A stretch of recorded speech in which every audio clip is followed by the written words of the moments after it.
ओम नमो अरिहंताय।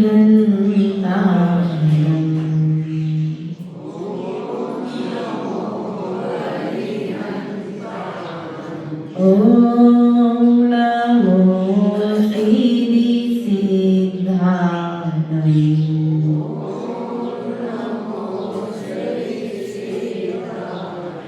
ओम नमो आयर्याय।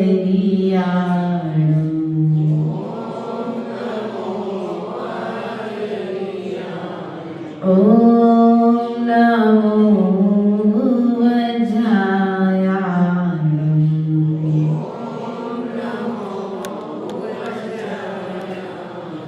ओम नमो लोय सब सागुणम्।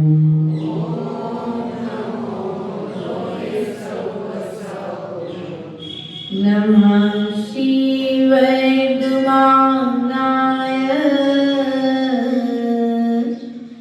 निर्दोषकैलात्मने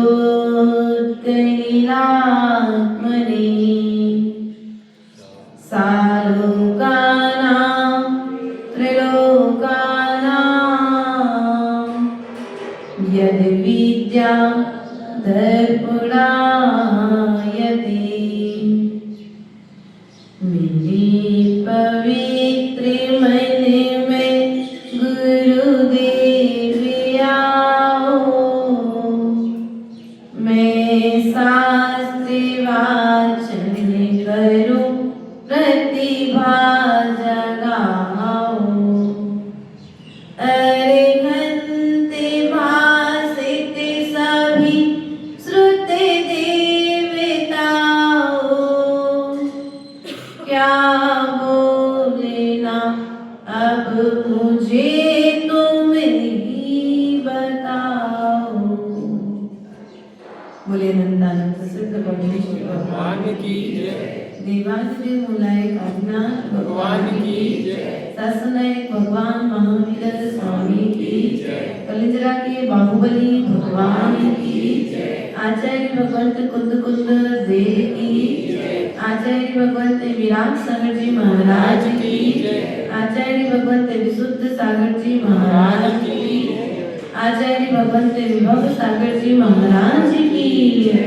द्वारिका माँ 105 श्री माता की जय। वंदनीय आरिका संघ की जय। श्री बंधुओं,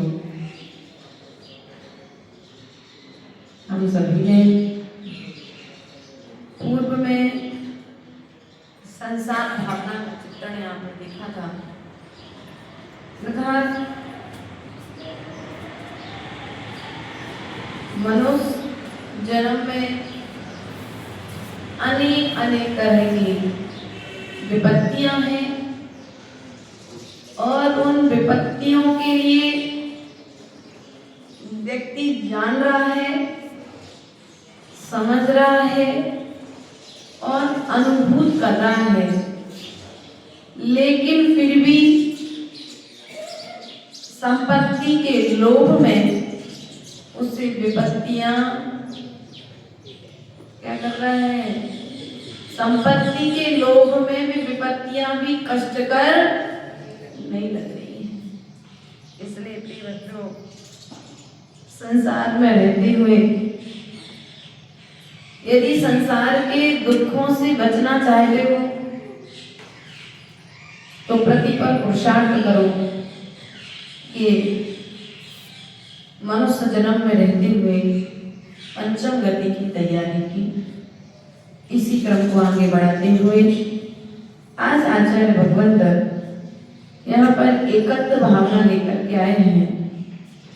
उस एकत्व भावना का चिंतन यहाँ पर हम सभी करेंगे। जन्मे मरे अकेला चेतन सुख दुख का भोगी, और किसी का क्या एक दिन यह देह जुदी होगी। क्या? जन्मे मरे अकेला चेतन सुख दुख का अर्थ समझ में आ रहा है? अकेले हुआ था जन्म, और जब मरोगे कैसे? सबको मालूम है?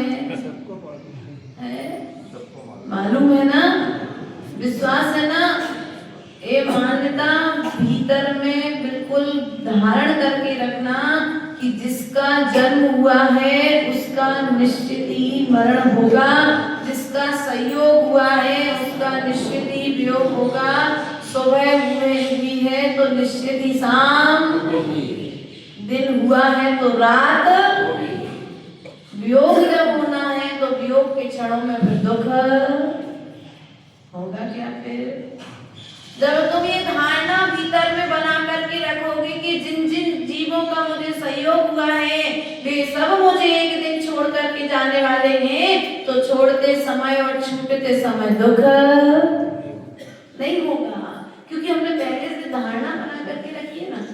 जैसे आप लोग आजकल धारणा बना लेते हो, आजकल दुख नहीं होता माता पिता को, होता है वो उपचार वाला। जैसे बच्चे का जन्म होता है, इस वाले हॉस्टल में पढ़ाएंगे, इस वाले कॉलेज में भेजेंगे, इस वाले यहाँ इस देश में पढ़ाई कराएंगे, ऐसी पढ़ाई कराएंगे। मतलब जन्म लेते ही, गर्भ में आते ही माता पिता ने क्या सोच लिया? बच्चे को बाहर भेजना। और जैसे ही बच्चे का जन्म हुआ, बच्चा योग हुआ, माता पिता ने बाहर भेजा, उन्हें ज्यादा दुख थोड़ा होता है, ठीक है भैया, लेकिन वैसा दुख नहीं होता जैसा पूर्व के समय में होता था। आज की बच्चियों की मान्यता है शुरू से ही, पहले तो सोचती नहीं थी बच्चियां शादी करके तो दूसरे घर जाना ही है, उनकी मान्यता शुरू से ही बचपन से ही सेट है कि मुझे दूसरे घर, ये मेरा घर। तो आज की बच्ची बड़े बाय बाय मम्मी पापा, रो के नहीं जाती, पहले विदाई में रोती थी बेटियां, आज क्यों दादी होती रोई थी? जितनी तुम रो करके आई थी उतनी तुम्हारी पोती रोई थी? बहू आई थी, बहू रोई थी? नहीं रोई। क्यों नहीं रोई? क्योंकि उसने पहले से सेट करके रखा है, माता पिता ने पहले से दिमाग उसका सेट कर दिया है कि ये तेरा घर नहीं है, तुझे विवाह करके दूसरे के घर। तो वो भी अपनी मान्यता में से जाना सबको है ना, बोलो जाना सबको है। और जब सबको जाना है तो सब मिलते और बिछुड़ते बीच में हमें एक मान्यता बना लेनी चाहिए, अर्थात दुख से, अर्थात कर्म से बचने का उपाय कर लेना चाहिए कि सब बिछुड़ेंगे ही बिछुड़ेंगे, तो बिछुड़ते समय हम दुख क्यों कर? तुम ही मरघट लेकर के जा रहे हो, मरने के बाद तुम ही अपने परिजन को मरघट लेकर के जा रहे हो और तुम ही आग लगा रहे हो और तुम ही रो रहे हो। तो कहाँ की समझदारी है ये भैया? क्यों? मोह है ना, तो फिर आग क्यों लगा रहे? मोह की दशा तो फिर राम की जैसी होनी चाहिए थी कि 6 महीने तक लक्ष्मण को कंधे पर लेकर के घूमते रहे। विश्वास नहीं हुआ कि मेरा लक्ष्मण मर चुका है। 6 महीने तक शायद सम्यक दृष्टि जीव, देखो पाप कर्म का उदय, मोह की दशा। और जैसे ही मोह घटा कि तत्काल कंधे पर लेकर के घूम रहे थे जो भाई के लिए, तत्काल दाह संस्कार कर दिया। स्थिति भी कैसे देवों के लिए चिंता हुई, तो एक विक्रिया वहां पर की गई। कुछ लोगों ने पत्थर को खोद करके उसमें बीज बोने लगे। तो राम वहां से निकल रहे थे, तो राम ने कहा भैया क्या कर रहे हो? तो पत्थर में बीज बो रहे हो? बीज बोना है तो मिट्टी में बो, तो फसल आएगी। उसने कहा नहीं भैया, पत्थर में बीज बोएंगे, पत्थर में पानी डालेंगे तो बीज एक दिन फसल आएगी। उसने दोनों में बहस हो गई। बस उस व्यक्ति ने कहा यही बात तो हम आपको समझाना चाहते हैं, जैसे पत्थर में बीज बोने से फसल नहीं आएगी, उसी तरह से मृतक लक्ष्मण में नया जीवन आने वाला है। बस राम को बात समझ में आ गई और लक्ष्मण का दाह संस्कार कर दिया। ध्यान रखो देखो जीवन में हम दूसरे को देखकर के ये सोचते हैं हमारी स्थिति उस अंधे, लंगड़े और बहरे व्यक्ति की तरह है। लंगड़ा चल नहीं सकता, अंधा देख नहीं सकता और तीसरा है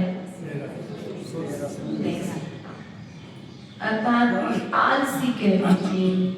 जंगल में आग लगी है, चारों तरफ हाहाकार मचा हुआ है, पशु पक्षी भाग रहे हैं, मनुष्य भाग रहे हैं, अपने अपने घर छोड़ करके सब भाग रहे हैं, भगदड़ मची है। और एक पेड़ के किनारे पर एक लंगड़ा बैठा हुआ है, एक अंधा बैठा है और आलसी वहां पर लेटा हुआ है। वह लंगड़ा कह रहा है देखो भाई आग लग गई भागो। आलसी कह रहा है वहां लगेगा यहाँ थोड़ी लगे। वो दूसरे को देख करके आनंद मना रहा है।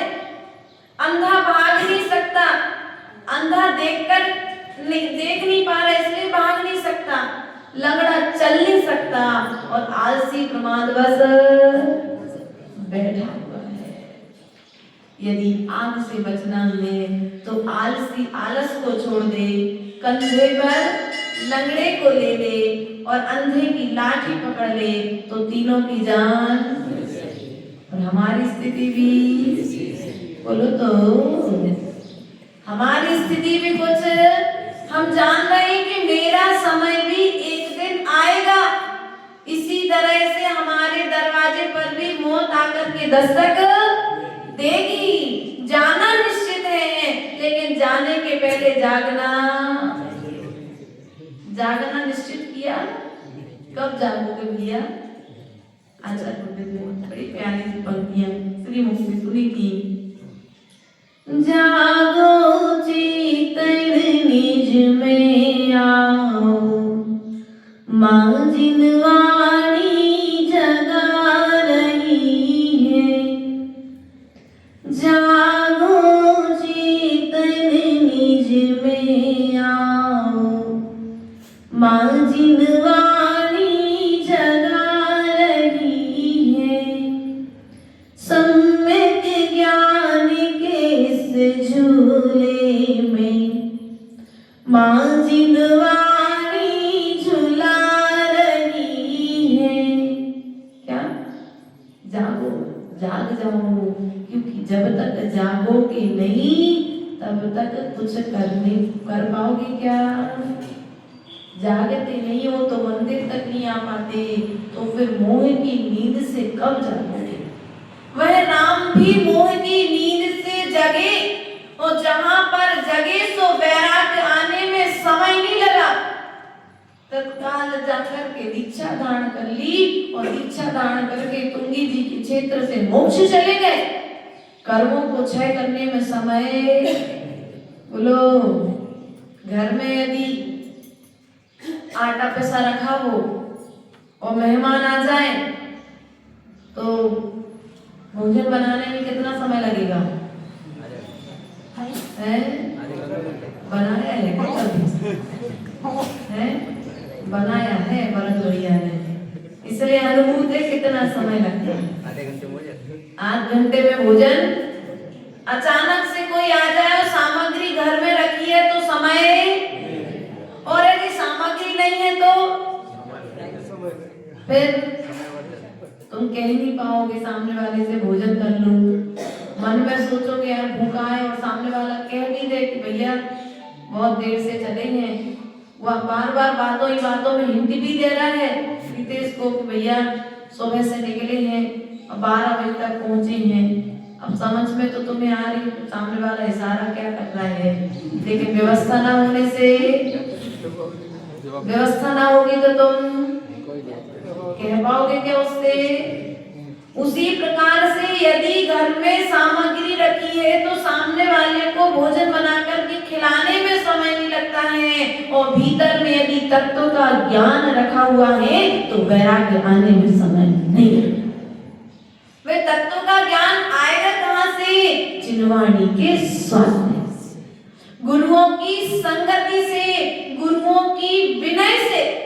इसलिए प्रिय बंधुओं, जन्मे मरे अकेला चेतन सुख दुख का अपने भाग्य का ही हमको मिलता है, दूसरे का भाग्य का हमें मिलने वाला। हमारे भाग्य में जो होगा सो वही मिलेगा। देखो, मैना सुंदरी का विवाह कोड़ी के साथ कर दिया गया, लेकिन मैना सुंदरी ने क्या कहा? लो, मेरे भाग्य में जो होगा सो वो कोड़ी पति भी कामदेव। मैना सुंदरी कहे पिता से, भाग्य उदय जब आएगा। मैना सुंदरी कहे पिता से, भाग्य उदय जब आएगा। कोड़ीपति जो दिया अपने, कामदेव बन जाएगा। मैना सुंदरी कहे पिता से, भाग्य उदय जब। देखो, मैना सुंदरी ने कोड़ीपति के साथ विवाह हुआ, लेकिन हंसते हंसते विवाह कर लिया अपने पिता को दोष। मेरे भाग्य में होगा तो आज भले ही आपने मेरा विवाह कुरूप के साथ में किया है, लेकिन वह कुरूप भी मेरे पुण्य के उदय से कामदेव बन जाएगा। पूरे नगर के लोग उस व्यक्ति की निंदा कर रहे हैं, कुरूपाल के लिए उल्टा सीधा बोल रहे हैं, लेकिन मैना सुंदरी ने कहा सभी से, देखो आप लोग मेरे पूज्य पिता के लिए अपमानित शब्द ना कहें, और आप मेरे पति को कोड़ी कहकर के आप मेरा अपमान कर रहे हैं, इसलिए मेरे पति का भी अपमान। और खुशी खुशी पिता ने विवाह तो कर दिया, कसाई के वसीभूत तो करके पिता को पछतावा होता है, और कुछ धन वैभव देकर के पुत्री के लिए मिला। मैना सुंदरी ने बिहार उस विपरीत परिस्थिति में भी मैना सुंदरी ने जनेन्द्र भगवान की भक्ति नहीं छोड़ी। और आप लोग क्या छोड़ते हो? सबसे पहले बोलो, भाग्य से कि उदय से पिता ने तो बहुत अच्छा पति देखा था, बहुत अच्छा संपत्ति वाला था, लेकिन तुम्हारे भाग्य में नहीं था। सो उस घर में क्या हो गया? बोलो, आजकल छापा पड़ गया तो सब संपत्ति आग लग गई या कोई दुर्घटना हो गई। सब कुछ अच्छा देखा था, लेकिन तेरे भाग्य में नहीं था, सो सब बर्बाद हो गया। अब क्या करोगे? डिवोर्स दे दोगे? देखो, संपत्ति देख करके जाओगे तो डिवोर्स हो जाएगा, तलाक मांगोगे, और यदि गुण देख करके जाओगे तो तलाक जैसी स्थिति कभी आने वाली नहीं। आज जितने यहाँ पर विवाह बैठे ना, 20, 25, 50 साल हो गए, क्यों आज तक तलाक नहीं हुए आप लोगों की? इच्छा नहीं हुई एक बार तलाक लेके देख ले? तलाक जैसी स्थितियां नहीं बनी क्यों? लड़ाई तो हुई होगी कभी घर में, थोड़ा बहुत तेज बहुत ज्यादा वाली बहस भी हो गई होगी, और बहस होते होते वो आपके ससुराल तक भी पहुंची होगी, पहुंची थी ना, लेकिन फिर भी आपने तलाक नहीं लिया। क्यों नहीं लिया तलाक? भैया ये सब तो चलता रहता है। जहाँ प्रेम होता है वहां पर विरोध भी, जहाँ सुख के दिन आते वहां पर दुख के दिन भी आते हैं। लेकिन आपने किसी भी तरह का कोई गलत कार्य नहीं किया, उसका परिणाम है कि जनेन्द्र भगवान के जिनाले में बैठे।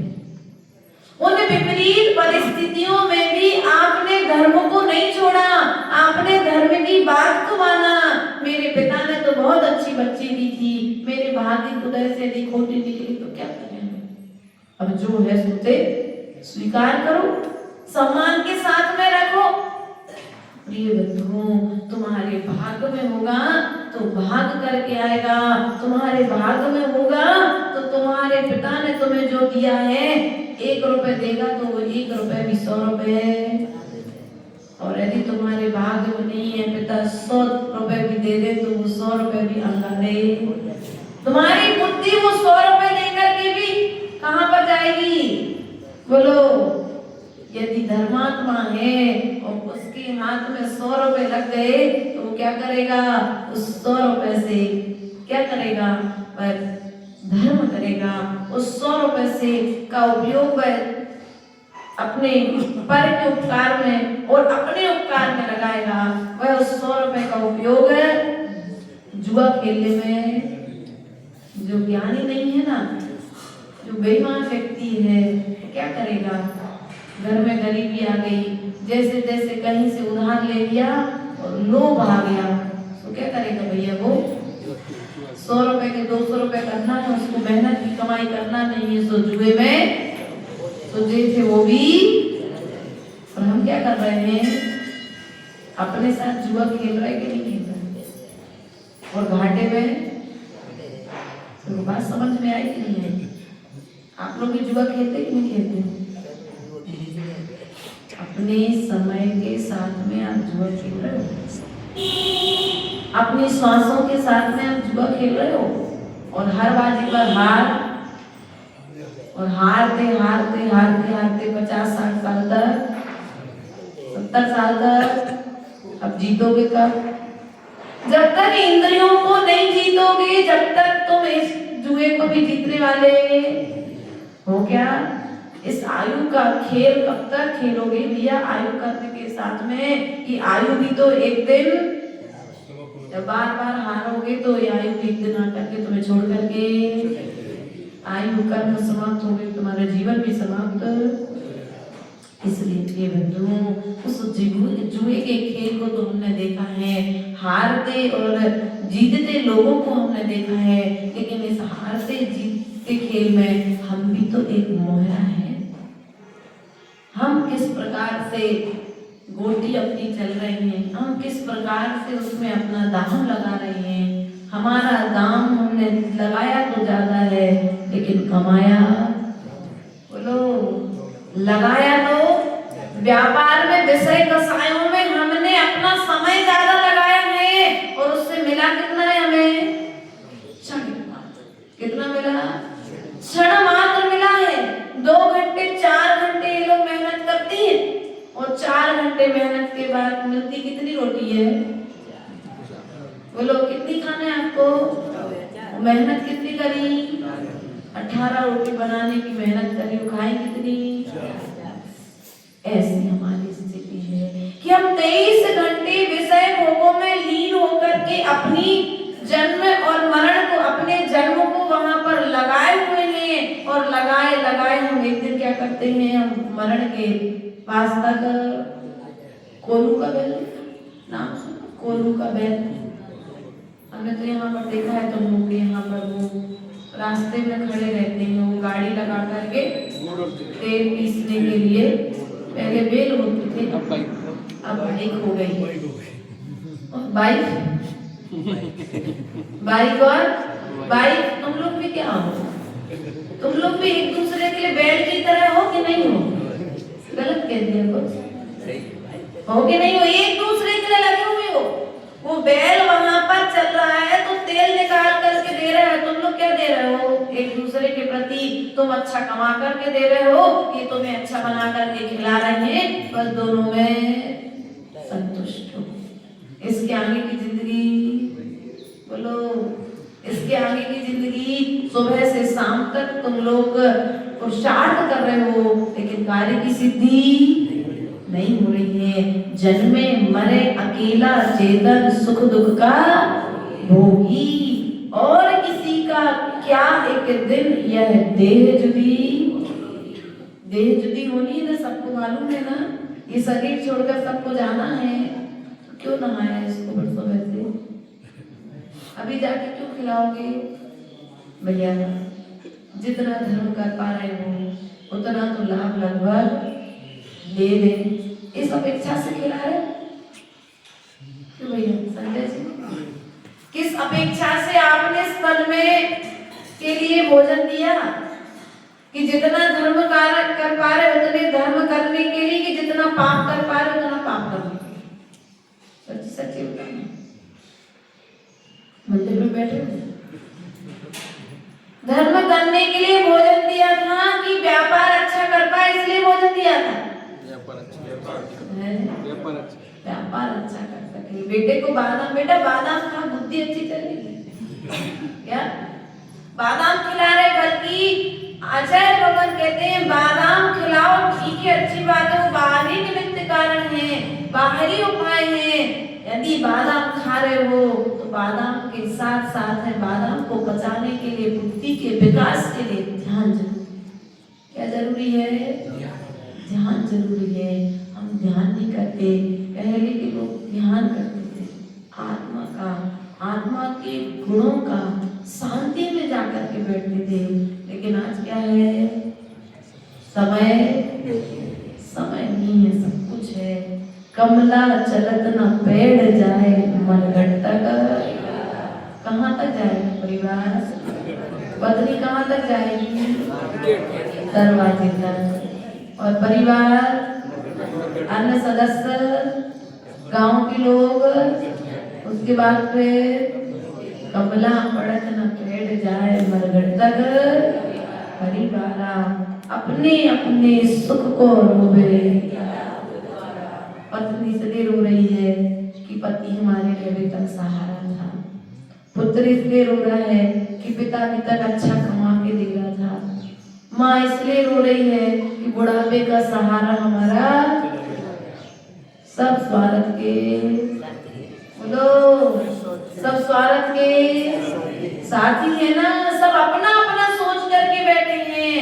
लेकिन एक बार यदि जो गया है वो ये सोच लेता कि इन सबको छोड़ करके शाश्वत सुख की तैयारी के लिए यदि मोक्ष मार्ग पर बढ़ जाता तो पूरे समाज, पूरा राष्ट्र उसका उत्सव मनाता। मरण का उत्सव, समाधि मरण मनाते कि नहीं मनाते हम लोग? इसलिए प्रिय बंधुओं, अपने अपने सुपर स्वागत के संसार नहीं है। जो मेले में पंथी जन्मिल नेह फेरे धरते। पंथी जन्म मिलते हैं, रिश्तेदार मेला घूमने जाते हैं हम लोग। आजकल तो बहुत कम मेले देखने को मिलते हैं। हम लोग ने देखे हैं 8-8, 10-10 दिन के मेले भरते थे। हम लोग जाते थे, दूर दूर गांव से आए हुए लोग उस मेले में एक दूसरे से मिलते थे और फिर मिल करके क्या करते थे? प्रेम करते थे एक दूसरे से और फिर अपने अपने घर को। जैसे वो मेहमान तुमको मेले में मिले हैं और एक दिन अपने अपने स्थान को, समय रात्रि होने के पहले अपने अपने स्थान को वापस, ऐसे ही इस ये मनुष्य पर्याय संसारिक मेला है, पारिवारिक मेला है। अलग अलग गतियों से हम सब आए हैं, एक परिवार के रूप में यहाँ पर मिले हैं और आयु कर्म सबका जैसे समाप्त होगा, सब अपने अपने कर्मों के अनुसार अपने अपने अलग गतियों में। देखो सबको कितने अच्छे से मालूम है, सबको जानना है, अलग अलग होना है, बिछुड़ना है, अलग अलग गतियों से आए हैं, लेकिन फिर भी पुरुषार्थ करते हो क्या देवी मैया? करते हो पुरुषार्थ? ममता, पुरुषार्थ करते हो यहाँ पर? नहीं करते हो। इसलिए पुरुषार्थ करो। जाना सबको है, थोड़े दिन का सहयोग है, जीवन भर का वियोग है। ज्यों तनवर पे रैन बसेरा। क्या? जैसे आकाश में पक्षी जन उड़ते उड़ते जब संध्या कालीन बेला होती है तो आकर के एक साथ बैठते हैं और सुबह होते ही सब, बोलो, सुबह होते सब पक्षी अपनी अपनी दिशा में। वैसे यहाँ पर कोई माँ बन के आ रहा है, कोई पिता बन के आया है, कोई बेटा बन के आया है, कोई दादी बन कर के आया, कोई बुआ बन कर के आया, कोई मौसा जी बन कर के आया। जितने भी रिश्ते, कुछ ना कुछ रिश्ते बना करके सब एक डाल में, एक गोत्र में, एक परिवार के सदस्य बने और फिर क्या हुआ? सबका आयु कर्म जैसे जैसे सब एक साथ गए। क्या? जैसे जैसे आयु कर्म समाप्त हुआ वैसे वैसे जीव चले गए। जैसे पक्षी आप वृक्ष पर आए और प्रातः कालीन बेला होते ही चले जाते हैं, ऐसे यहाँ पर सब लोग एक दूसरे को छोड़ करके कोस कोई तो कोस कोई उड़ फिर थक थक अरे जाए अकेला हंस संग में कोई न पर। हंस अर्थात आत्मा। कौन? कोई न पर मारे कोई कोस कोई 2 कोस कोई और। कितने? कोई आधे में चलता है, कोई थोड़ा और चलता है, 1.5 कोस चलता है, कोई 2 कोस चलता है और एक दिन फिर चलते चलते फिर तुम लोग थकते हो। काम करते करते थकते हैं, पुण्य करते करते तो थक जाते हैं, प्रवचन सुनते सुनते थक जाते हैं, लेकिन और काम, पाप के काम। बोलो भैया, भूखे बैठे हो दुकान पर, अच्छी भीड़ लगी महीपाल जी बाजार कर रहे आज, अच्छी भीड़ लगी दुकान पर, पानी का ग्लास टेबल पर रखा है, रखा रहेगा। नोटों के चक्कर में गले की कंठ सूख रहा है, लेकिन भी समय, पानी पीने का भी समय। आप लोग क्या कहते हैं भैया दुकान पर बच्चे को जल्दी भेजो, बहुत भीड़ है, पानी पीने का भी समय। कई लोग तो ऐसा भी बोलते बात है, सांस लेने तक का समय नहीं मिलता। हम लोग खानसा में चातुर्मास कर रहे थे, तो ये 9 दुर्गा लग गई ना अभी, तो उनके कपड़े वपड़े का व्यापार है वहाँ ज्यादा, तो आदिवासी लोग वहाँ उनके यहाँ दुकानों में भीड़ रहती है, तो बोलते वहाँ सांस लेने तक की फुर्सत नहीं, फिर भी तुम जिंदा हो। सांस लेने तक की फुर्सत। अभी कुशलगढ़ में थे, जब चांदी का रेट ऊपर नीचे हुआ तो बेचारे आए, तो मैंने कहा भैया थोड़ा सा समय निकाल करके प्रवचन में आ जाए करो। बोले माता जी सांस लेने तक की फुर्सत नहीं है, आप तो प्रवचन में आने की बात करते हैं।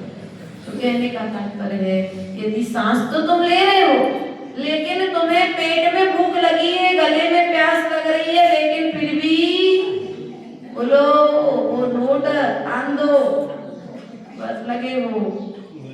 वहां पर तुम्हारा उपयोग इतना लीन है कि सुबह से शाम कब हो जाती है तुम्हें चिंतन में, बस ब्रह्म में भरे भटकता चेतन यूं ही उम्र ब्रह्म में भटक रहा है कि ये जो मैं कर रहा हूँ ये सब मेरे साथ में, कोई भी साथ में जाने वाला क्यों भ्रम कर करके बैठे।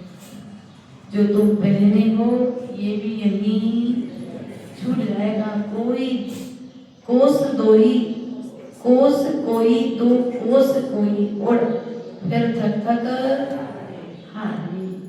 तुम लोग थकते नहीं? काम करते करते बुढ़ापा हो गया, समय हो गया, लेकिन फिर भी पैसे के प्रति आयु बढ़ती जा रही है, लेकिन थकान भैया थकान महसूस नहीं हो रही। थोड़ा 2, 3, 4 घंटे यदि विधान में बैठ जाओगे तो थकान महसूस होने लगती है, लेकिन दुकान पर व्यापार में 12, 18 घंटे तक बैठे रहे तब भी थकान महसूस क्यों? क्योंकि हमें वहां से धन का जो भीतर में लोभ आ गया है ना, वो लोभ तुम्हारे लिए तुम्हारे स्वभाव से दूर रखे हुए है। इसलिए जिस धन के लिए तुम समय दे रहे हो वो धन भी तुम्हारे साथ में जाने वाला। जाए अकेला हंस संग में कोई न पर। अकेला जाना है, अकेला ही आया है, अकेला ही जाना है इस संसार में प्रत्येक प्राणी के लिए। इसलिए प्रतिपल विचार करते रहना चाहिए कि मैं क्या कर रहा हूँ, और मैं जो कर रहा हूँ मेरे लिए कर रहा हूँ किसी और के लिए कर रहा हूँ। मैंने मेरे लिए मेरा समय कितना निकाला, मैंने अपने विषय में कितना सोचा, अपने लिए साड़ी जोड़ा, सोना जोड़ा, कपड़े क्या क्या नहीं जोड़ा, सब जाएंगे क्या?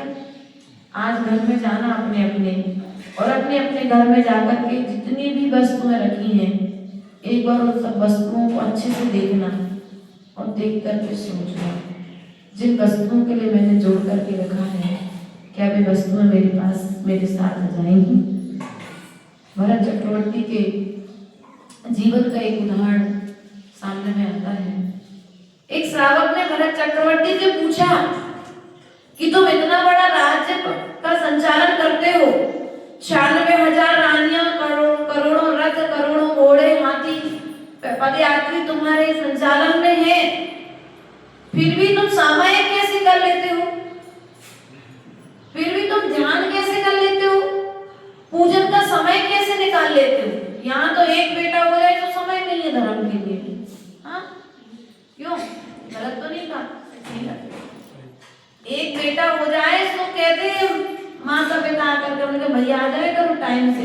बोले माँ का जो बच्चा है ना छोटा, इसलिए समय तुम्हारे पास एक है, इसलिए तुम्हारे पास समय नहीं है। और चक्रवर्ती के पास में तो 96,000 संतानें थी, लेकिन फिर भी सामायिक के समय पर सामायिक कर लेता था, भोजन के समय पर भोजन कर लेता था, स्वाध्याय के समय पर स्वाध्याय कर लेता था। क्यों? तो उस एक व्यक्ति ने उस चक्रवर्ती से पूछा, तो चक्रवर्ती ने कहा ठीक है, एक काम करो, आज तो मेरा पूरा वैभव देख करके आओ और ये हाथ में घी का दीपक लेकर के जाना।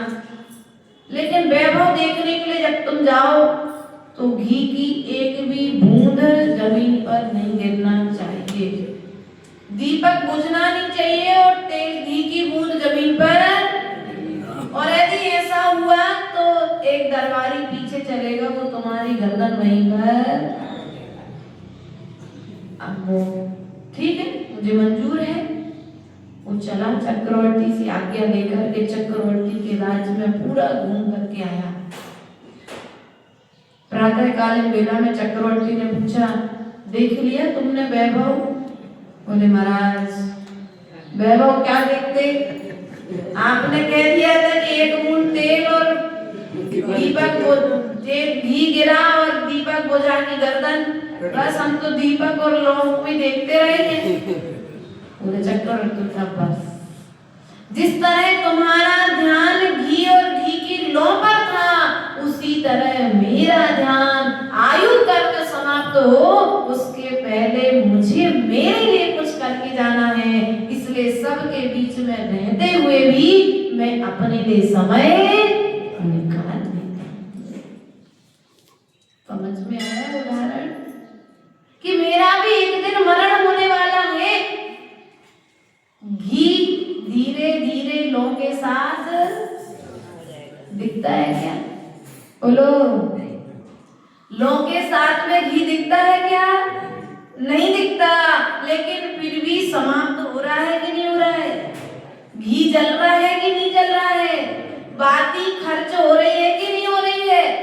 बस उसी प्रकार से आत्मा घी की तरह है और वह रुई की बाती वहां पर लौ की तरह, वहां पर जो बाती है वह घी के साथ बाती भी जल रही है और घी भी जल रहा है। मेरा शरीर का भी क्षरण हो रहा है और मेरा आयु कर्म का भी क्षरण हो रहा है। बस ये पुद्गल के रहते हुए मैं दोनों के क्षरण के बीच में कुछ प्रकाश अपने अंतरंग को प्रदान कर रहा हूं। क्या कर रहा है? सामायिक के माध्यम से भीतर में प्रकाश, बाहर में तुम दीपक का प्रकाश तो देखते हो, लेकिन उस दीपक और घी और बाती के बीच में तो अपने भीतर आत्मा को चक्रवर्ती देख लेता था कि मैं भी इस तरह से एक दिन क्या हो जाऊंगा। दीपक नहीं दिख रहा है, वो खत्म होते हुए बाती समझ में नहीं आ रही, लेकिन समाप्त तो उसी तरह मैं भी समाप्त होने वाला हूँ। समाप्त होने के पहले मुझे कुछ साधना करनी पड़ेगी। इसलिए इन्हीं 12 भावनाओं का चिंतन करते हुए चक्रवर्ती अपना समय बिताया करता था इसी भावनाओं के साथ। बोले भगवान महावीर स्वामी की जिनवाणी की ज्ञान से